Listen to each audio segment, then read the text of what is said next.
Daytona Beach, Florida. And as we get ready to set the front row for the Daytona 500, we continue our wall-to-wall coverage of Speed Weeks on Speed. Kevin Harvick has the first big trophy of the year, and we also got our first glimpse at this Generation 6 race car. Coming up on NASCAR Live, we will have a royal visit from the King. So get set, everybody. NASCAR Live, presented by Geico, starts right now.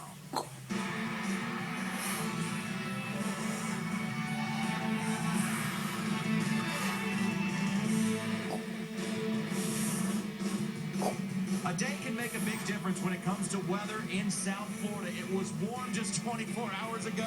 Now the temperatures have dropped, and that means faster speeds for pole qualifying today. The business at hand is to set the front row for the Daytona 500. But for some of your Cinderella stories who have come down here hoping to race the big one, this day could make or break their hopes.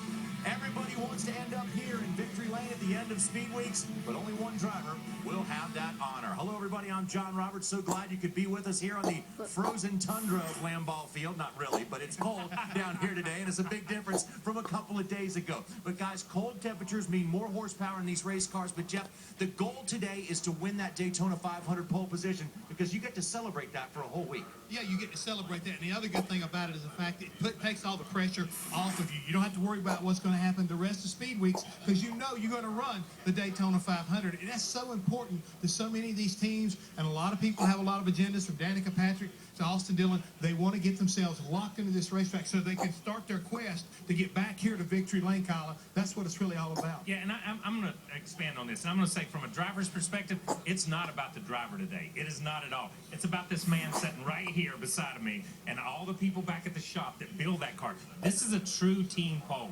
Anybody can go out there and hold the steering wheel at 193, 94, 95 miles an hour, 96, whatever it may be. And I say anybody can't, but I mean, these people are really good. But at the same time, it's about the months and hours of engineering and work and polishing and fine-tuning that got this car to this point. So this is a big day for the teams. And KP, it's also a little bit of extra work for the teams after last night's Sprint Unlimited. It was a new look to the season opening race. The fans got to decide the format for the All-Star race to begin the season, and also they decided on elimination at the end of the race. But let's take a look, guys, at what happened early on in this thing. Jeff, what did you see? Right there, I saw Tony Stewart trying to get past the number 9 car of Marcus Ambrose. They get together, and this is what happens behind them. Denny Hamlin, Jimmy Johnson, Jeff Gordon, all these guys just stacked up because they think there's going to be a big one. Well, there was one.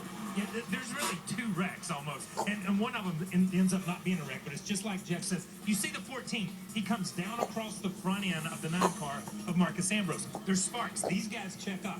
The 18 car of Kyle Busch gets into Denny, the 2 Gibbs cars, goes up the racetrack, gets into the 48, which collects Jeff Gordon also, Jimmy Johnson, and other people are involved. But the thing is, when you're running that close quarters, when anything happens, then you're going to have an accident like that. Well, the fans didn't have to vote for elimination because the drivers did the elimination themselves, losing a bunch of cars early on in the race. But watch the job of defense by Kevin Harvick. As long as we're in football weather here, guys, look at the